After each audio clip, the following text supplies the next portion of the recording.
श्याल को बुद्धिदायका, साला परामर्श दे रहा है। अब बहन जी राज्य कर रही हैं घर में, नई आई हुई बहू अपनी मालकी चला रही है, और परामर्श कौन दे रहा है? साले साहब। बहन जी दबना नहीं कतई, हम तुम्हारे साथ हैं, ये भाई कह रहा है। तो साले के परामर्श से परिवार चल रहे हैं। और कथा हम लोग इसलिए नहीं सुनते कि कथा सुन लें और इसके बाद घर चले जाएं। कथा आचरण में उतारिए। आज के दिन की कथा में एक बात की गांठ बांधिए कि साले का परामर्श उचित मानिए, लेकिन पूरा मत मानिए। सनातन धर्म के ग्रंथ कहते हैं जहां साले का परामर्श अत्यधिक माना जाता है वहां महाभारत का युद्ध होता है। एक ही गोद में खेलने वाले कौरव और पांडव आपस में लड़ते हैं और वंश का विनाश होता है ना। शकुनी का परामर्श यदि धृतराष्ट्र न मानते तो महाभारत का युद्ध न होता। लेकिन आजकल कलयुग में श्याल को बुद्धिदायका, बिना साले के परामर्श के तो एक काम भी नहीं होना। अरे भाई लला के ब्याह वाले आए तो भीतर से खबर आती है कि पहले मामा से बात कर लो। अब बताओ मामा का क्या प्रयोजन? लेकिन वही श्लोक कह रहा है श्याल को बुद्धिदायका, कन्या विक्रयो लोभात, लोभ से संतानें बिक रही हैं। कन्या का पिता ना, कन्या का जो पिता होता है वो अपनी कन्या के लिए वर खरीदता है। खरीदता है कि नहीं? कितने रुपए लोगे? तो भागवत में आपको सब कुछ मिलेगा सुनने को। ये ऐसा दर्पण है कि सब दिखेगा।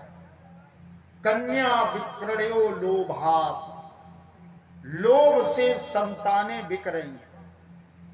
और दंपति नाम चकल कनम, पति पत्नी जो प्रेम का संबंध है इसमें भी कलह जरूर होता है दिन में एक बार। लेकिन एक बात कहें, यहां नहीं होता, अगारा में नहीं होता, यहां छोड़ के क्या है परीक्षित। दंपति नाम, पति पत्नी जो प्रेम का संबंध है इसमें भी कलह होता है। नारद जी ने और देखा, आगे बढ़े तो देखा कि जो विधवा माताएं हैं वो श्रृंगार कर रही हैं कलयुग, और जो सौभाग्यशालिनी है वो श्रृंगार नहीं कर रही है, पति के प्रतिकूल आचरण कर रहे हैं। और प्रत्येक मनुष्य यहां दुखी है। नारद जी ये देखते देखते श्री धाम वृंदावन में पहुंच गए। अब नारद जी जब वृंदावन गए तो यमुना के किनारे एक जवान स्त्री बैठी हुई रो रही थी, और उसकी गोद में दो वृद्ध से पुरुष अचेत अवस्था में मूर्छित लेटे हुए थे। और इस जवान स्त्री के आसपास तमाम माताएं बैठी थी। तो उस स्त्री ने देवर्षि नारद को प्रणाम किया और कहा, भो साधो क्षणम तिष्ठ, अरे साधु क्षणम तिष्ठ, एक क्षण के लिए रुक जाइए, मेरी चिंता है उसको दूर कीजिए। क्योंकि सच्चे संत का दर्शन मिल जाए, समझ लेना कि पाप नष्ट हो गए। वो आशीर्वाद दें अथवा न दें। रामचरितमानस पढ़ते हैं तो संत दरस जिम पातक करहीं, संत का दर्शन मिल जाए तो पाप नष्ट होते हैं। साधु नाम दर्शनम सर्वथा अगहरम परम, ये पापों का विनाश करता है संतों का दर्शन। तो उस युवती ने बुलाया, महाराज जी प्रणाम दंडवत। नारद जी पास गए, बोले देवी तुम कौन हो? तो वो जवान स्त्री बोली कि भक्तिर इतिर ख्याता, मेरा नाम भक्ति है और मेरी गोद में दो अचेत पुरुष लेटे, एक का नाम है ज्ञान और दूसरे का नाम है वैराग, और मैं भक्ति हूं। तो वो जवान स्त्री कौन? भक्ति। और दो बेटे कौन? एक का नाम ज्ञान, एक का नाम वैराग। तो माता जी बोली कि कलयुग के प्रभाव के कारण ज्ञान और वैराग्य की ये दुर्दशा हो गई। नारद जी बोले कलयुग का तुम्हारे ऊपर कोई प्रभाव नहीं पड़ा। भक्ति बोली प्रभाव तो पड़ा था। देखो भागवत जी में बहुत श्लोक हैं इस प्रसंग के। उत्पन्ना दिवड़े साहम वृद्धिम कर्नाटके गतः, मैं द्रविड़ देश में उत्पन्न हुई, कर्नाटक में बड़ी हुई, अपने पुत्रों को लेकर के मैं घूम रही थी। तो जैसे ही महाराष्ट्र में पहुंची तो मैं वृद्ध हो गई। नारद जी बोले तुम भी बूढ़ी हो गई और तुम्हारे बेटे भी, लेकिन तुम तो जवान दिख रही हो। भक्ति बोली ये तो वृंदावन की महिमा का प्रभाव है। हम तीनों ही वृद्ध थे, तीनों अस्तित्व विहीन थे, ज्ञान वैराग्य और भक्ति तीनों। लेकिन जैसे ही मैं पुत्रों के साथ में वृंदावन में आई और ठाकुर जी के चरणों की जो रज, वृंदावन की रज लगी, तो मैं पुनः नवीन रूप धारण करके युवा अवस्था को प्राप्त हो गई। लेकिन मेरे पुत्रों पर वृंदावन का कोई प्रभाव नहीं पड़ा। प्रेम से बोलो राधे राधे। ये वृंदावन की महिमा है। धन्यम वृंदावनम, वृंदावन को मैं प्रणाम करती हूं देवर्षि। भक्तिर नित्यति, जहां भक्ति सदा सर्वदा नाचती है। आज भी हम लोग कहते हैं कि वृंदावन में रहोगे तो राधे राधे। देखो एक सरल उदाहरण दें। एक रिक्शा चलाने वाला, बात अगर अच्छी लगे तो जरूर पकड़ लेना।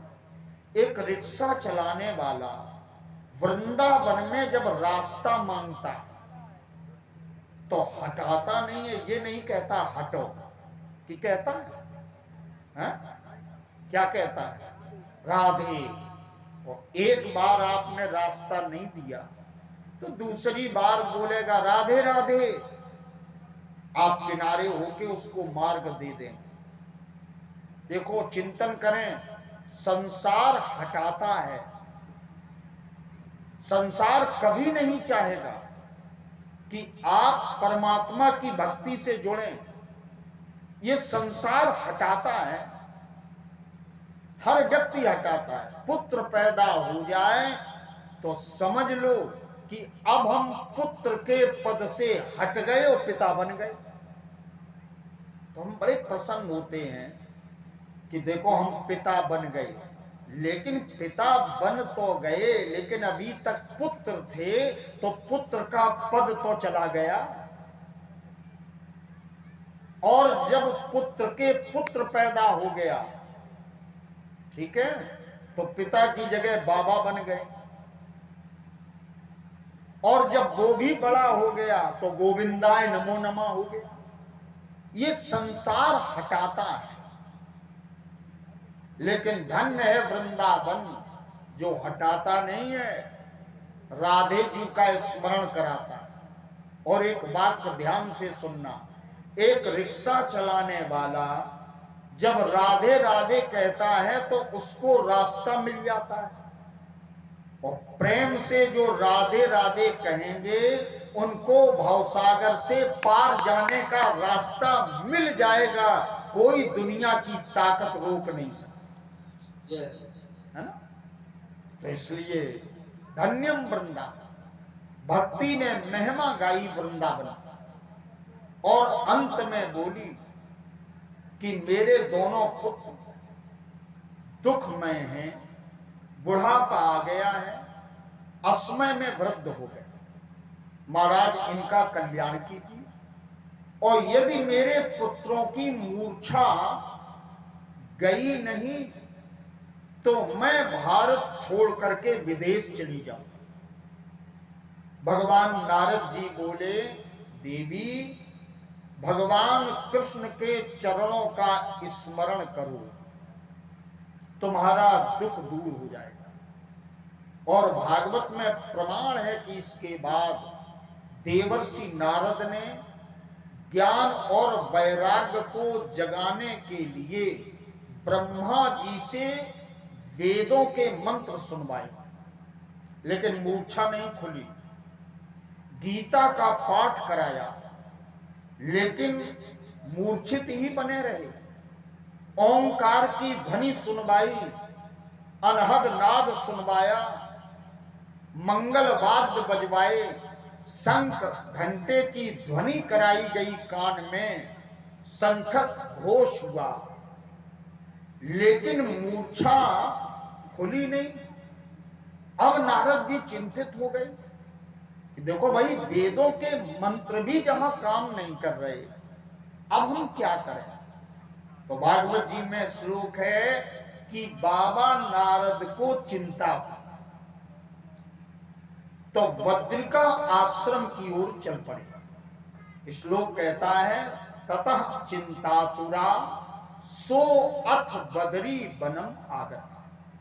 बदरी वन में आए और सोचा कि हम तपस्या करेंगे, भगवान जब प्रकट होंगे तो ज्ञान और वैराग्य के कष्ट को दूर करने का वरदान मांगे।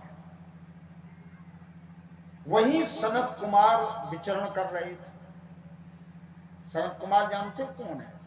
ब्रह्मा जी के मानस पुत्र है ना।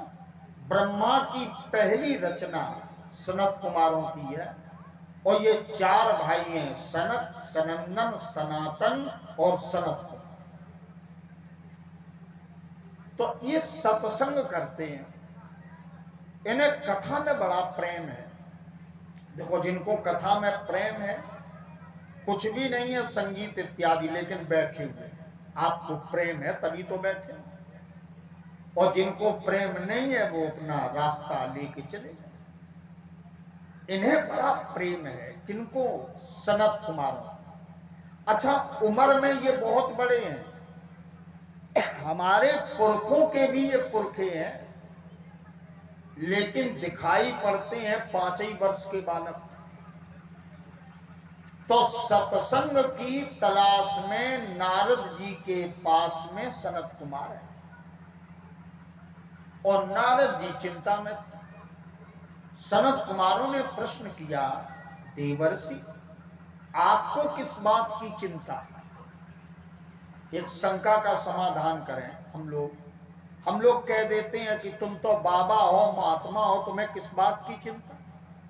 देखो, भागवत में नारद को चिंता हुई, और राम कथा सुनोगे तो विश्वामित्र को भी चिंता ही हुई थी। गादि तनय मन चिंता व्यापी। तो आज से ये मत कहना कि साधु महात्मा और सन्यासी को चिंता नहीं होती। चिंता तो होती है, लेकिन अंतर है। हमारी आपकी चिंता अपनों के लिए और अपने परिवार के लिए होती है, लेकिन मानवता पर, संस्कृति पर, धर्म पर, यज्ञ पर, मानवीय सृष्टि पर, देश पर, राष्ट्र पर जब संकट के बादल आते हैं तो सच्चे संत को चिंता होती है। अंतर केवल इतना है। राष्ट्र कल्याण की चिंता होती है एक साधु को, एक महात्मा। नारद जी चिंतित थे सनत कुमारों ने प्रश्न किया कि तुम्हारा मुख क्यों सूखा है? नारद जी बोले कि ज्ञान वैराग्य भक्ति तीनों दुखी है। अच्छा, जहां ज्ञान वैराग्य भक्ति तीनों दुखी हो तो फिर संत का महत्व क्या है? संत में ज्ञान वैराग्य भक्ति तीनों होनी चाहिए। प्रत्येक मनुष्य में ज्ञान वैराग्य और भक्ति तीनों ही होनी चाहिए। प्रेम से बोलो राधे राधे। श्री राधे। हैं? और तीनों का महत्व, बाल काल में जब विद्या अर्जन करे तो ज्ञान प्राप्त करे, और इसके बाद वो अपने माता पिता की, वृद्ध जनों की, कर्म के प्रति समर्पण भाव से भक्ति करे, और जब बुढ़ापा आ जाए तो थोड़ा थोड़ा वैराग्य भी लेने लगे। क्योंकि बुढ़ापे में यदि घर में रहेगा तो अपमान के अलावा कुछ मिलने वाला नहीं। प्रेम से बोलो राधे राधे। तो भीतर से वैराग्य ले, तीनों की आवश्यकता। नारद जी बोले तीनों ही दुखी है। तब सनत कुमारों ने उपाय बताया कि एक काम करो, उनको श्रीमद् भागवत महापुराण की कथा सुनाओ। नारद जी बोले कथा सुनाएगा कौन? सनत कुमार बोले कथा हम सुनाएंगे। अब नारद जी ने कथा का प्रचार किया। तीनों लोकों में कथा का डंका नारद जी ने बजवाया।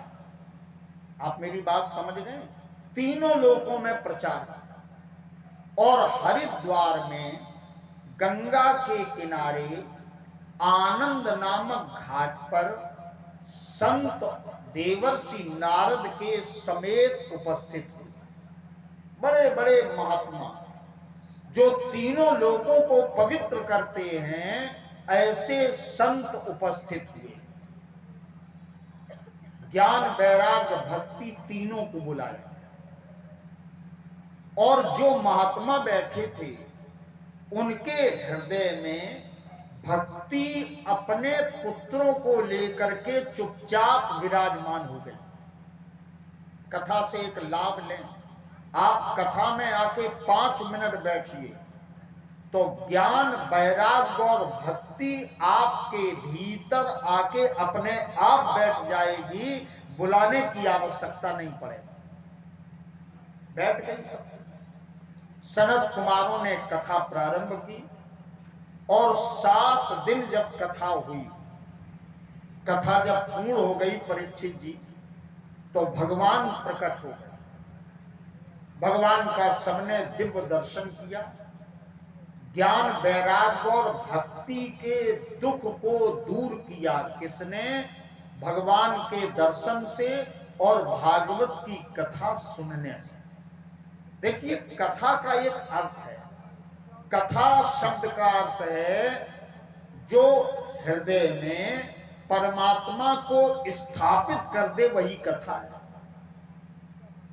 अगर हमारे जीवन की व्यथा दूर नहीं हुई तो कथा का महत्व क्या है?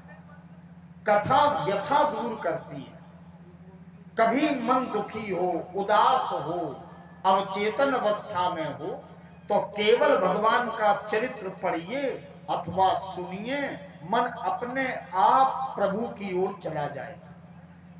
संसार कष्ट देता है और भगवान के चरित्र या भगवान की शरण में रहने वाला जीव सदा सर्वदा सुखी रहता है।